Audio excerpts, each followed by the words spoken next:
Pues, como decíamos, buenos días a todos.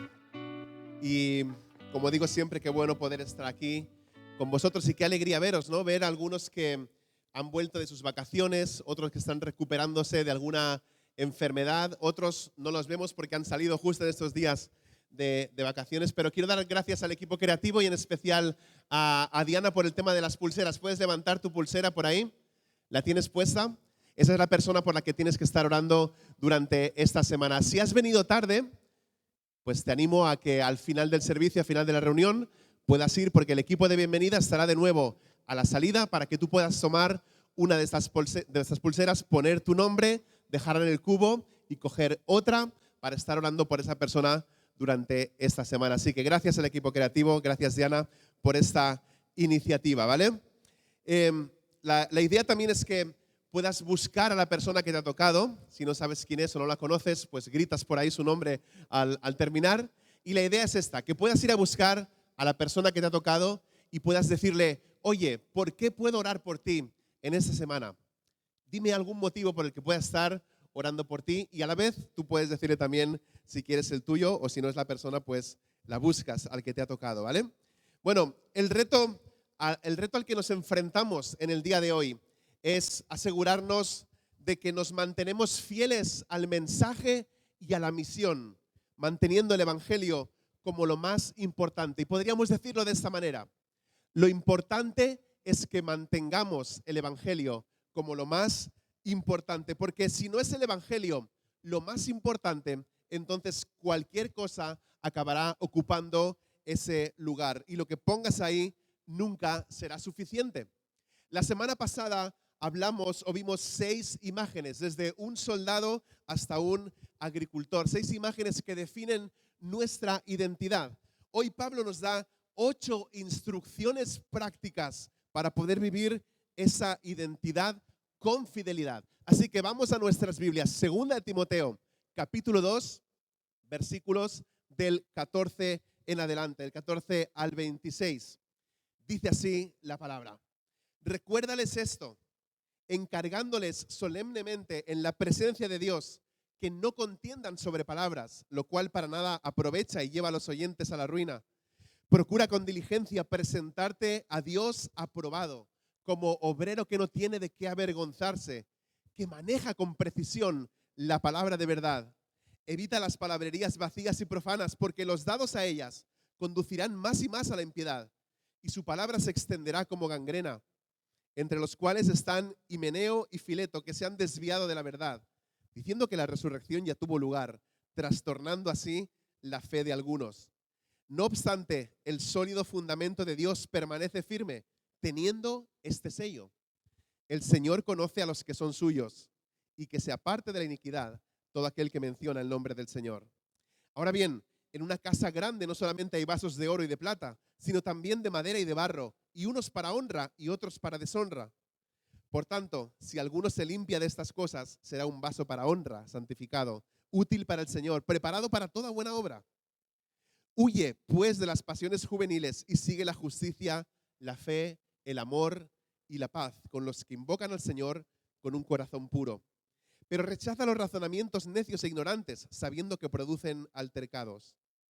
Y el siervo del Señor no debe ser rencilloso, sino amable para con todos, apto para enseñar, sufrido, corrigiendo tiernamente a los que se oponen, por si acaso Dios les da el arrepentimiento que conduce al pleno conocimiento de la verdad. Y volviendo en sí, escapen del lazo del diablo, habiendo estado cautivos de él, para hacer su voluntad. Entonces, ¿cómo vivimos esto en la práctica? ¿Cómo hacemos para que en medio de esta cultura, de nuestra cultura tan ruidosa y conflictiva, el Evangelio siga siendo lo más importante? El apóstol Pablo, como un buen pastor, no nos deja solamente esta idea, sino que él nos da un mapa.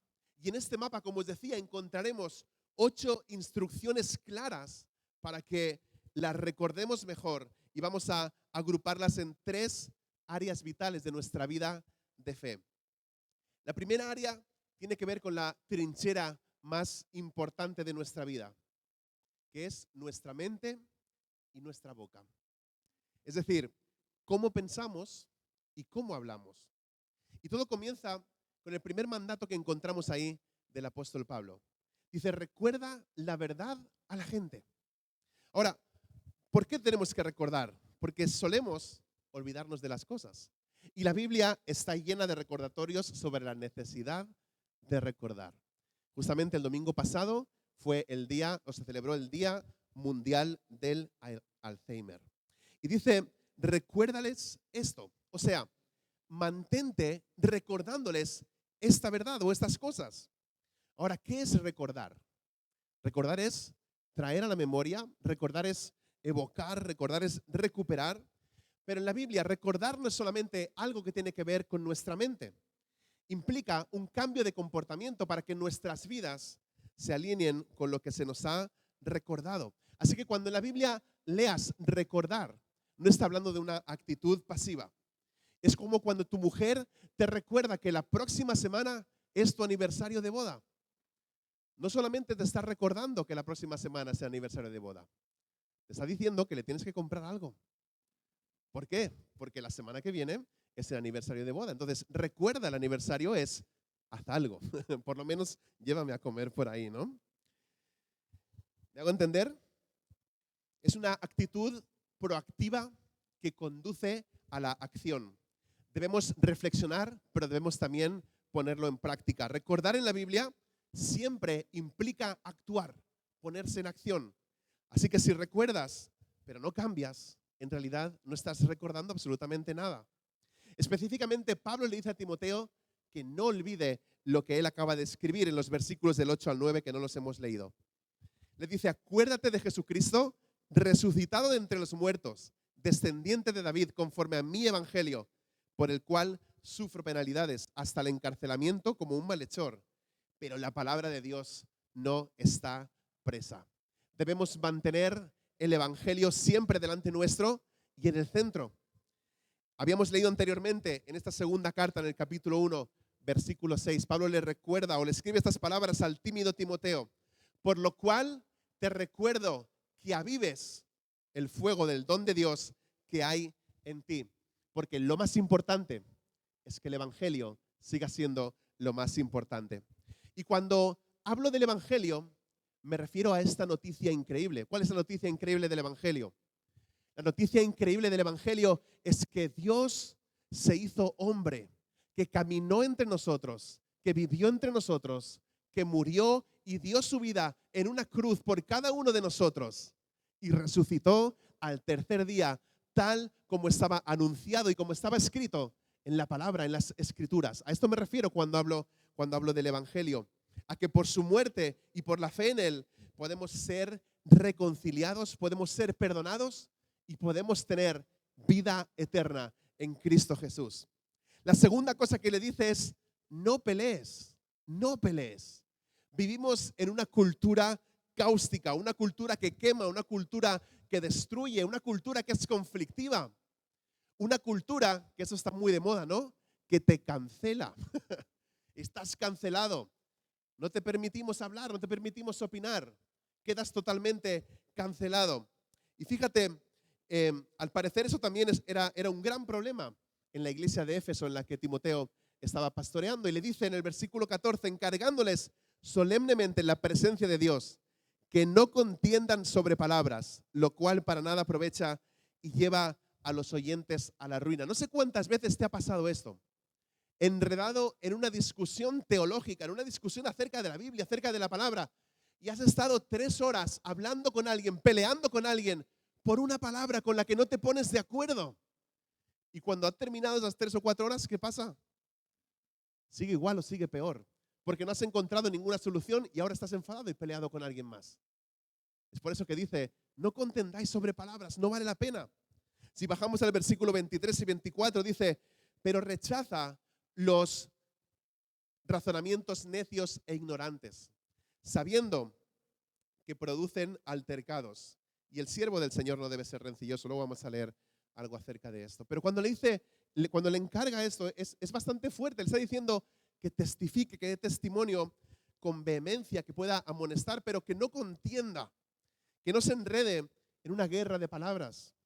Fijaos cómo Pablo dice que esto no sirve para nada, que esto no aporta absolutamente nada útil. Y añade que discutir en realidad lleva a los oyentes a la ruina. Así que se trata de una palabra fuerte que al final termina en una catástrofe. Y Pablo ya había advertido de esto a Timoteo, describiendo a gente con un interés morboso en las discusiones y que solo traen conflictos. Eso está en la primera carta, capítulo 6, versículos de 4 al 5. Hay un proverbio que nos dice, es honra para el hombre, para la mujer, eludir las contiendas, pero cualquier necio, dice, se enredará en ellas. Si algunos de los que estáis aquí pasáis tiempo durante la semana en las redes sociales, os vais a dar cuenta que son redes, pero que no son sociales. son menos sociales, son de todo, ¿no? Yo utilizo bastante la red social X, que no me gusta ese nombre, pero bueno, es el que tiene ahora, ¿no? El antiguo Twitter. Y a mí me gusta entrar ahí, me gusta opinar sobre algunas cosas, pero veo que lo que la gente quiere no es solamente opinar. La gente quiere ganar la discusión a toda costa, aunque sea inventándose cosas. Voy a hablar y voy a dar mi opinión y voy a querer ganar esta batalla, ¿no? Y la gente que escribe lo hace muchas veces, como digo, desde las emociones y lo único que persiguen es pues, ganar esa discusión y ya. Pero las guerras de palabras no ganan almas. Las guerras de palabras solamente destruyen los corazones.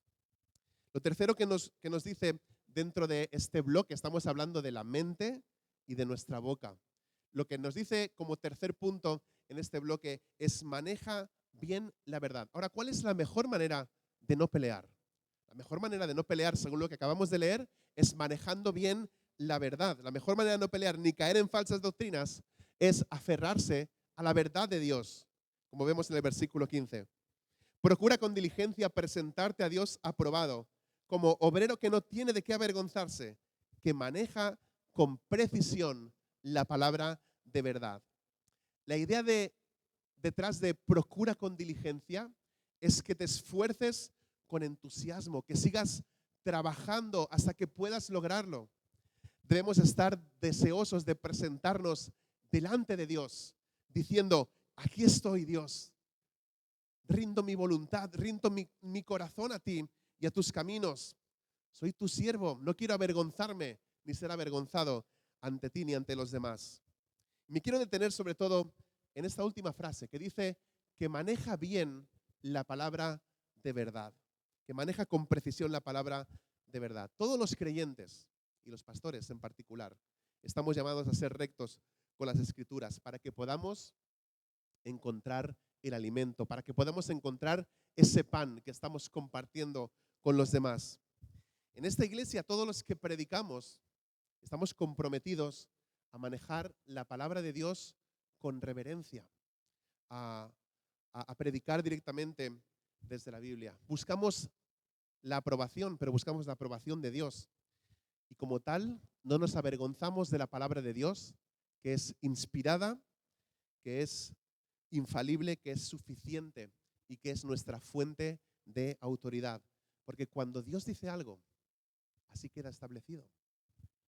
Dios no da opiniones. Dios habla y su palabra se cumple. Amén. Una de las cosas que me encanta del estudio de los martes es la cantidad de dudas que se generan en las personas.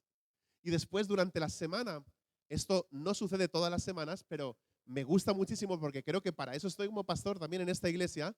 La gente me escribe y me manda mensajes y me dicen, oye, el martes me quedó una duda de esto que hemos estado viendo y quiero saber qué es lo que piensas, o mejor dicho, qué es lo que dice la palabra de Dios acerca de ese tema. Y os digo que me encanta porque para eso estoy aquí, para enseñar todo y a todos los que pueda. Y cada uno debemos hacerlo, como se nos dice en el texto, con precisión. Todos los cristianos son obreros aprobados o son unos vagos que dan vergüenza. Ser un obrero aprobado no es algo que suceda por casualidad. Debes conocer las Escrituras para poder crecer en santificación. Y he dicho esto cientos de veces. El crecimiento espiritual no se da por osmosis, ¿sabes?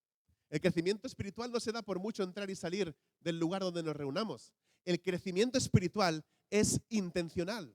Tienes que buscar la palabra, tienes que meditar en ella, tienes que vivirla, tienes que manejarla con precisión. Porque la palabra no es un bisturí de juguete. Es el escalpelo que el Espíritu Santo está usando para moldear nuestras vidas, nuestros corazones, para transformarnos conforme a la imagen de Cristo Jesús. Así que manejarla bien es la diferencia entre sanar o herir. Y ten presente siempre que lo más importante es que el Evangelio siga siendo lo más importante. 4. Evita las charlas sin sentido. Se parece al otro punto, pero es diferente. Si queremos que el Evangelio siga siendo lo más importante, no debemos participar, dice, en palabrerías vacías y profanas. Versículos 16 al 18. Evita las palabrerías vacías y profanas, porque los dados a ellas conducirán más y más a la impiedad, y su palabra se extenderá como gangrena, entre los cuales están Himeneo y Fileto, que se han desviado de la verdad, diciendo que la resurrección ya tuvo lugar, trastornando así la fe de algunos. Nuestras palabras pueden herir profundamente. Eso es cierto, eso es verdad. Pero las falsas doctrinas son o desatan una enfermedad contagiosa. O dicho de otra manera, el error puede llegar a enfermarte. La gangrena es una llaga devastadora, o era una llaga devastadora, bueno, sigue siendo, ¿no? Que carcome el cuerpo completamente, provocando la muerte del tejido corporal y a menudo la pérdida de extremidades. Y una vez más, Pablo denuncia a los falsos maestros. Qué nombres más feos, ¿no? Himeneo y Fileto. No le pongas así a tus hijos, si hay alguna que está por aquí embarazada. Estos personajes dice que se desviaron del camino recto de las Escrituras. No sabemos mucho sobre estos personajes, sobre Fileto e Himeneo, pero en 1 Timoteo 1:20 se nos dice cómo Himeneo naufragó, dice, en su propia fe. Y estos falsos maestros enseñaban que no hay resurrección para los creyentes y acabaron trastornando la fe, como dice aquí en la palabra, de algunos creyentes. Y por cierto, no creo que estos perdieran su salvación. Más bien, como leemos en la primera carta de Juan, capítulo 2, es que nunca fueron salvos, nunca la tuvieron. Así que, queridos, hoy en día se ha desatado una cantidad increíble de falsas enseñanzas en las iglesias.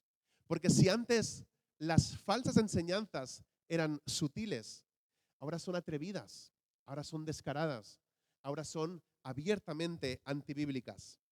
Y muchas veces lo que hoy la cultura llama espiritualidad, en realidad es solo un consumismo disfrazado.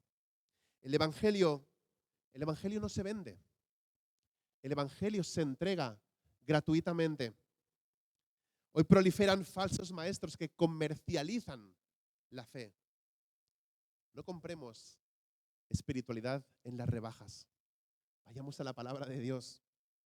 Lo más importante es que el evangelio siga siendo lo más importante. Así que vemos que nuestras palabras y nuestros pensamientos son un campo de batalla. Pablo nos ha enseñado a recordar la verdad, a no pelear, a manejar la palabra de Dios con precisión y a evitar las charlas que nos desvían y que no tienen sentido.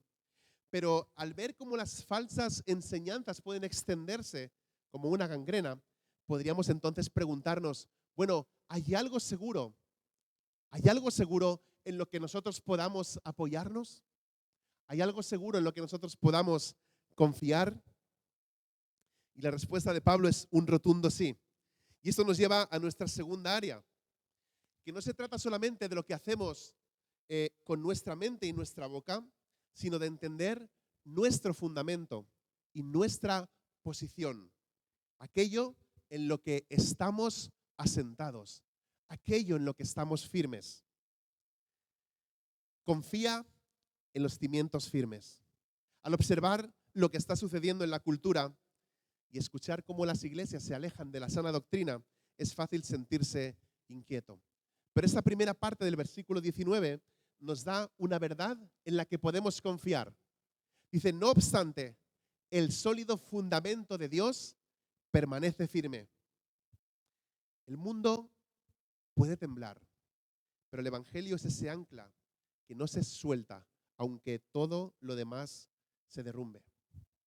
¿Y cuál es el fundamento firme de Dios? ¿Cuál es el sólido fundamento de Dios? Te estoy preguntando. ¿Cuál es el sólido fundamento de Dios? Te va a sorprender porque como no lees la Biblia, el fundamento firme de Dios es su iglesia. Es la iglesia. Fíjate lo que le dice Jesús a Pedro en Mateo capítulo 16, versículo 18. Yo también te digo que tú eres Pedro, y sobre esta roca edificaré mi iglesia, y las puertas del Hades no prevalecerán contra ella. ¿De qué roca está hablando Jesús? ¿Está hablando de Pedro? ¿Está diciendo tú eres la roca sobre la que voy a edificar la iglesia? No le está diciendo eso. ¿Qué está diciendo? Le está diciendo sobre la declaración que tú acabas de hacer. Sobre esa declaración voy a construir mi iglesia. ¿Y cuál es la declaración que Pedro había hecho minutos antes? Jesús había preguntado a los discípulos, ¿quién dice la gente que soy yo? Y había cantidad de respuestas, pero cuando pregunta a los discípulos, hay uno que salta al frente y le dice, tú eres el Cristo, tú eres el Hijo del Dios viviente. Y es cuando Jesús le dice, Pedro, sobre esa roca edificaré mi iglesia. No sobre ti, sobre la declaración que acabas de hacer. Yo soy el Cristo, eso es lo que está diciendo ahí. Así que cuando seamos rechazados en nuestra cultura, di, no obstante, el sólido fundamento de Dios permanece firme. Cuando oigas que las iglesias caen en herejía, di, no obstante, el fundamento sólido de Dios permanece firme. Cuando experimentes rechazo por tu fe, cuando se rían de ti en el instituto y cuando se burlen de ti por decir solamente que eres cristiano, que eres cristiana, recuerda que crees en Jesús y di, no obstante, el sólido fundamento de Dios permanece firme. Cuando tengas miedo al futuro, di, no obstante, el sólido fundamento de Dios permanece firme. A inicios de este año, en nuestra serie que hicimos acerca de la iglesia, una iglesia que, y añadíamos diferentes palabras al final, y hablábamos de las diferentes cosas que hacemos y que somos como iglesia, os recordaba que la iglesia es el plan A de Dios, no es el plan B. No es algo que se le ocurrió después a ver qué puedo hacer con esta gente ahora que creen en mí. No, es el plan A. Dios diseñó la iglesia desde el principio. Primera de Timoteo 3:15 dice, pero en caso que me tarde, te escribo para que sepas cómo debe conducirse uno en la casa de Dios, que es la iglesia del Dios vivo.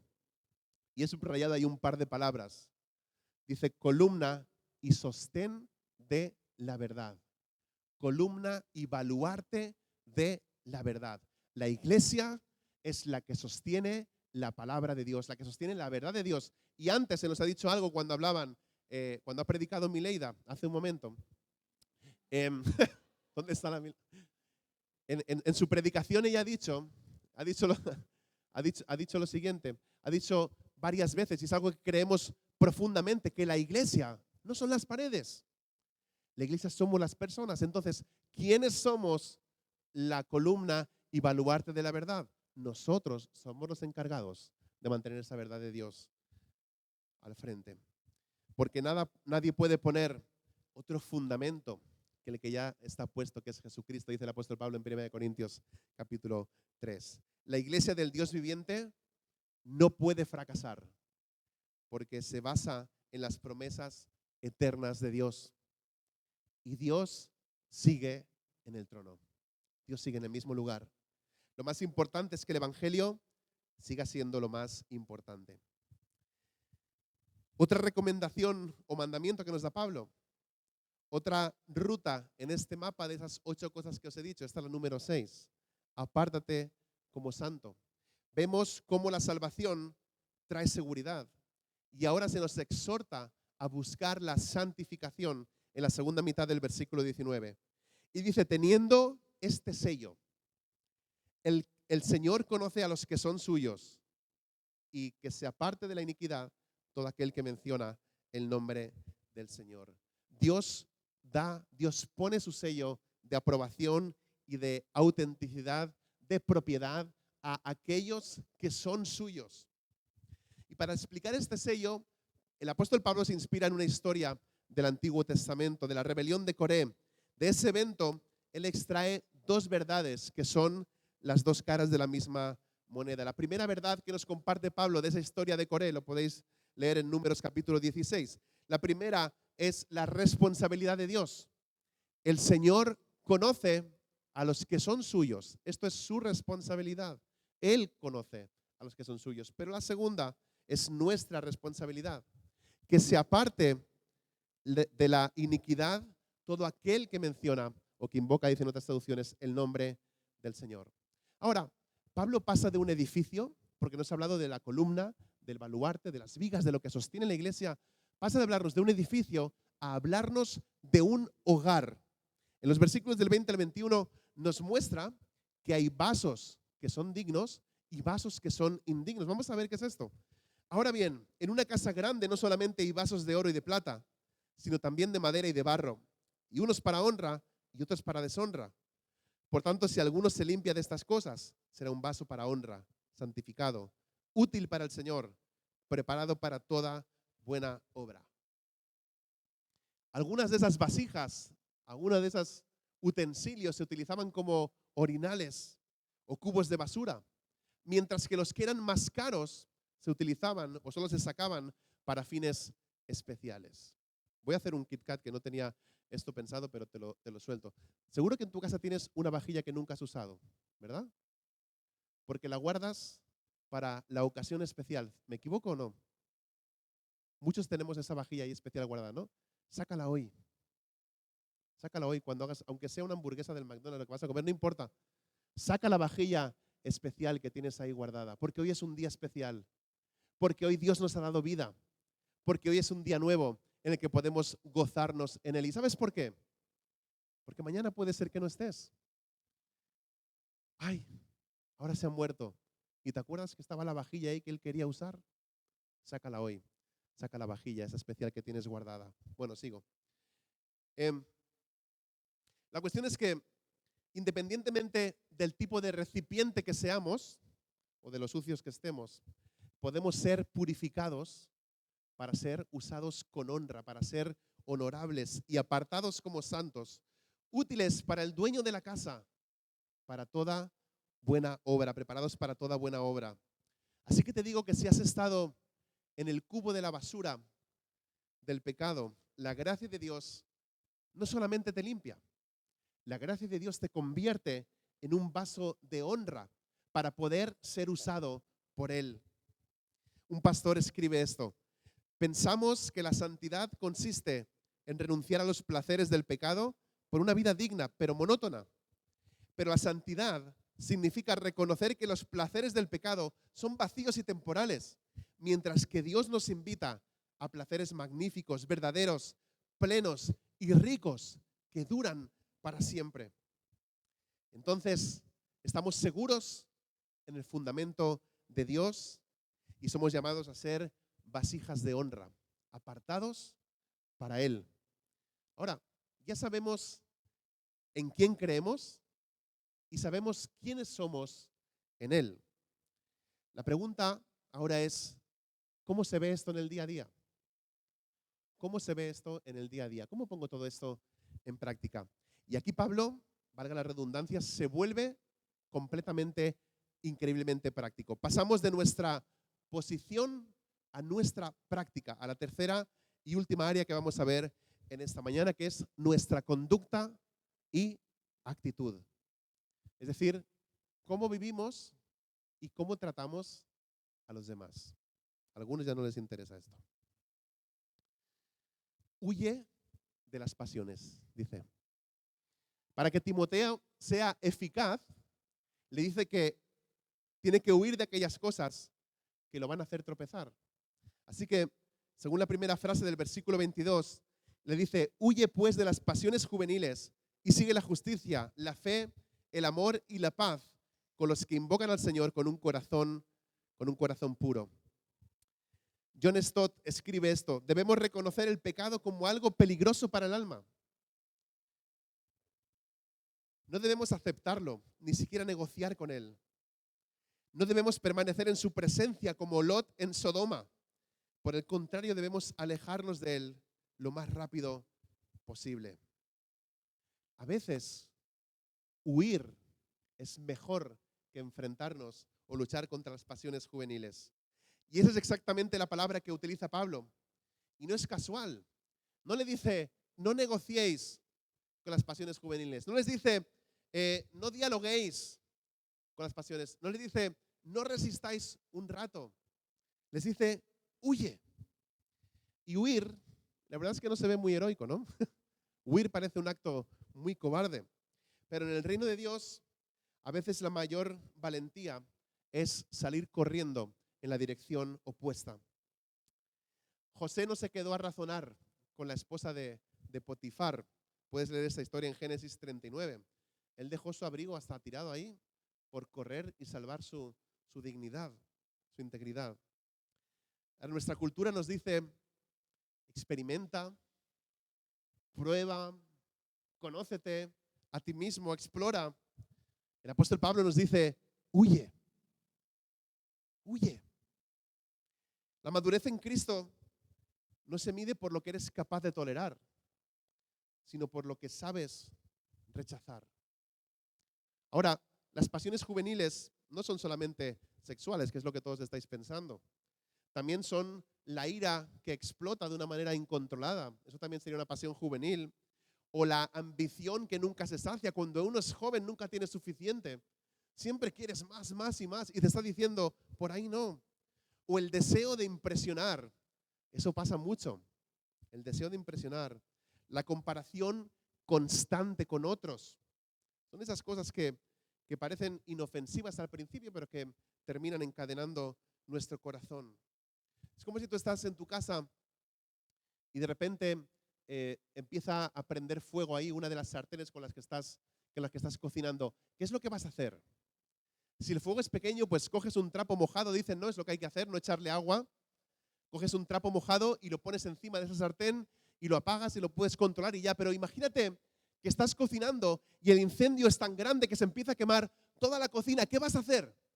¿Te vas a quedar contemplando ahí el fuego, filosofando? Ay, ¿seré capaz de apagar este fuego? ¿Vas a hacer eso o qué es lo que vas a hacer? Vas a huir corriendo, vas a salir corriendo y vas a buscar ayuda. Vas a pedir que alguien venga y te ayude a apagar ese gran fuego que ha empezado en la cocina de tu casa. Cuando el pecado enciende una chispa en tu corazón, no saques una linterna para observarlo y para ver qué es lo que sucede. Saca las bambas de correr y huye en la dirección opuesta. En nuestra cultura, eso puede significar cerrar una aplicación antes de seguir deslizando o incluso antes de llegar ni siquiera a entrar en ella. O salir de una conversación en WhatsApp que te estás dando cuenta que se está convirtiendo en un chisme. Porque todos podemos hacer referencias a otros, pero una cosa es un referir, como dicen amigos míos del sur de Andalucía, y otra cosa ya es el chisme y es la crítica, ¿no? Entonces, sal de esa conversación, borra el chat, déjalo por ahí.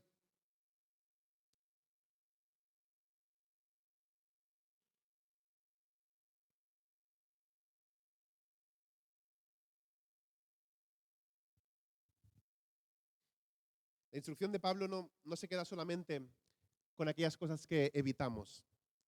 También nos dice qué es lo que tenemos que perseguir. Así que no se trata solamente de huir del fuego, sino de correr en la dirección correcta, correr hacia lo que llena de vida. La justicia, la fe, el amor y la paz, como dice ahí, junto a otros que invocan el nombre del Señor con un corazón puro. No basta con escapar del peligro. Debemos llenar el vacío con la presencia de Dios y la comunidad de los que le siguen. El Evangelio no nos llama a negociar con el pecado.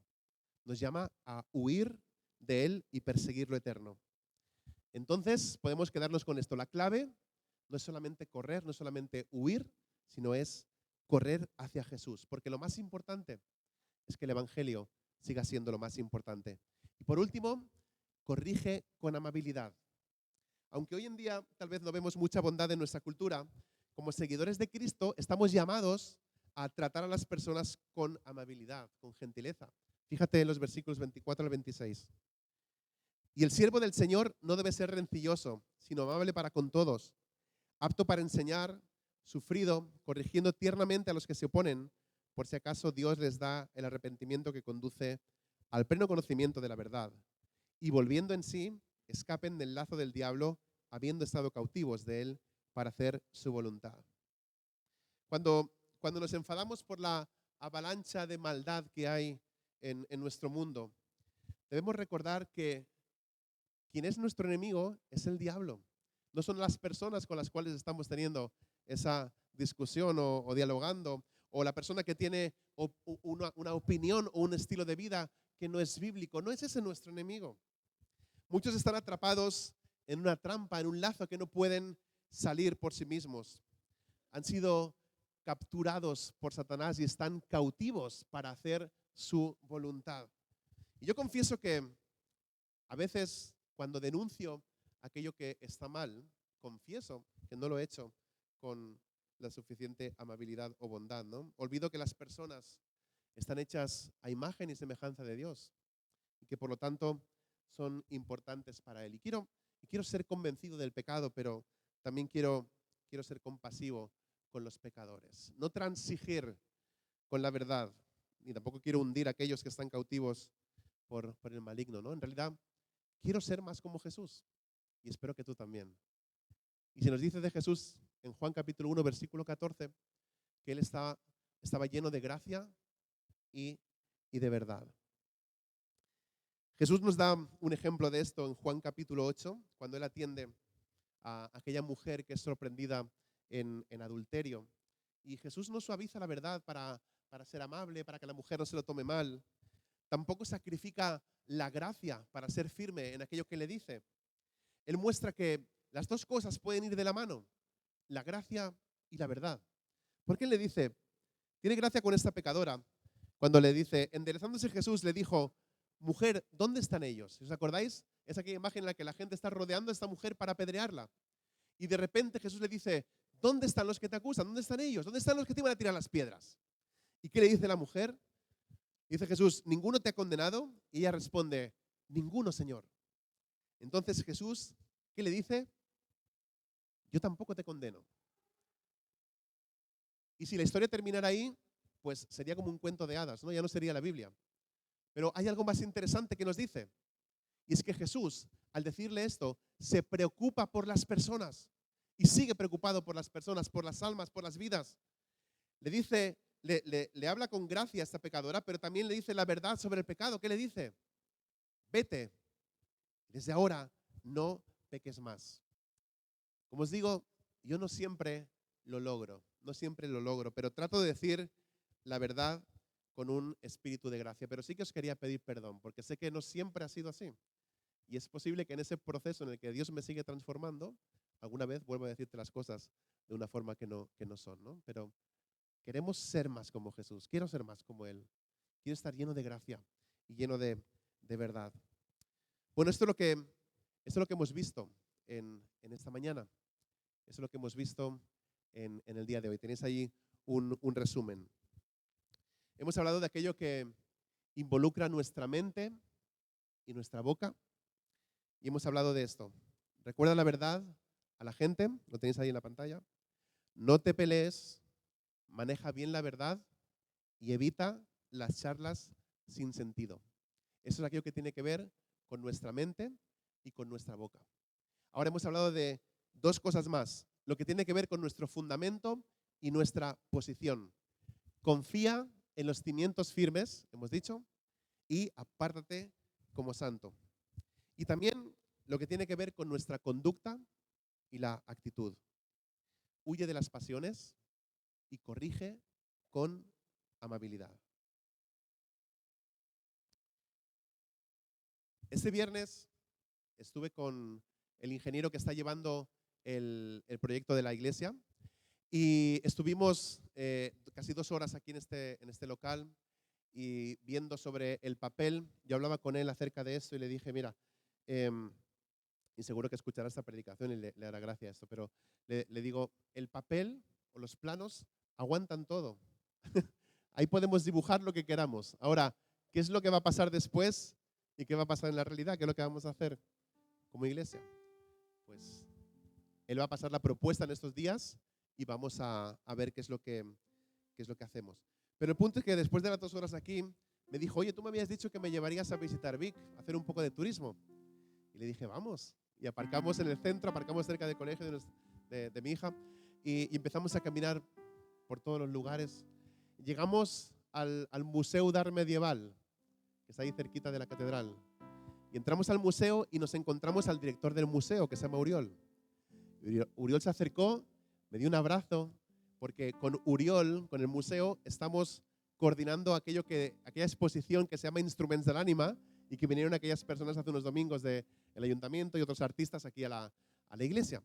Y algo muy curioso fue que Uriol le dijo a la chica que está en recepción, cada vez que venga Pablo con alguien, no les cobres la entrada, que entren gratuitos, déjalos pasar. Y nos sorprendimos porque yo nunca había visto el museo tampoco. Pero al decir cada vez que venga y que no paguen, como soy catalán, me obligué a entrar al museo. Dije, ahora tengo que verlo, porque ya está pagado. Entonces, entré al museo y entramos con José Julio. Y el museo es arte medieval, o sea, tiene muchas cosas del siglo X, XI, sobre todo del siglo XII. Hay algo que me llamó muchísimo la atención. Y es que hasta el siglo XII, en casi la mayoría de pinturas, de retratos, de las vigas que están dibujadas, de retablos, de todo, en todo eso estaba Jesús en el centro de la pintura. Y alrededor estaban las historias. Pero hay un momento de la historia en el que no se sabe qué es lo que pasa. Pero a partir del siglo XII, las imágenes empiezan a cambiar. Y ya en las pinturas, ya no está Jesús en el centro. Y en el centro está la Virgen María. Está su madre. Y está la Virgen cada vez más grande y Jesús cada vez más pequeñito. Hasta el día que nosotros cantamos los villancicos y decimos Jesucito, ¿no? ¿Por qué? Ya lo hemos hecho mini. Está cookie, pero está mini. Entonces no, eso no. ¿Qué pasó ahí? ¿Qué pasó en la vida de las gentes? Empezaron a desplazar a Jesús por poner otra cosa en el centro, en el lugar que a Él le corresponde.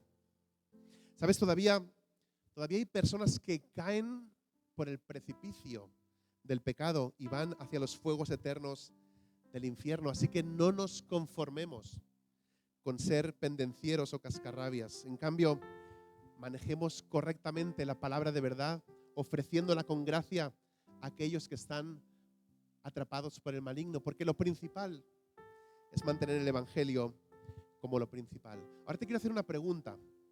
¿Estás listo para hacer del Evangelio lo principal en tu vida? ¿Estás listo o estás lista para hacer del Evangelio lo principal en tu vida? El Evangelio no es un accesorio, no es algo que tú incorporas, es el corazón que late. El Evangelio es el oxígeno que respiramos. El Evangelio es la brújula que marca dónde está nuestro norte. Así que no lo pongas en la periferia, mantengamos el Evangelio completamente en el centro. Esta semana te reto a hacerte esta pregunta cada mañana. ¿Qué decisión voy a tomar el día de hoy que demuestre que el Evangelio sigue siendo lo más importante para mí? ¿Qué voy a hacer mañana lunes antes de ir a trabajar? ¿Qué voy a hacer mañana lunes antes de ir al instituto? ¿Qué voy a hacer mañana lunes antes de irme al parque a darle de comer a las palomas, como hacen algunos también aquí? ¿Qué puedo hacer para demostrar que haga lo que haga, el Evangelio sigue siendo lo más importante? Quizás sea huir de una conversación de chismes, quizás sea corregir a alguien con la amabilidad de Cristo, o simplemente recordar la verdad del Evangelio cuando sientas miedo, porque todos tenemos miedo a algo, pero recuerda, el sólido fundamento de Dios permanece firme. Así que vayamos siempre a su palabra, acudamos siempre a Cristo, ves a Él, huye de lo demás y corre hacia Él. Vamos a orar.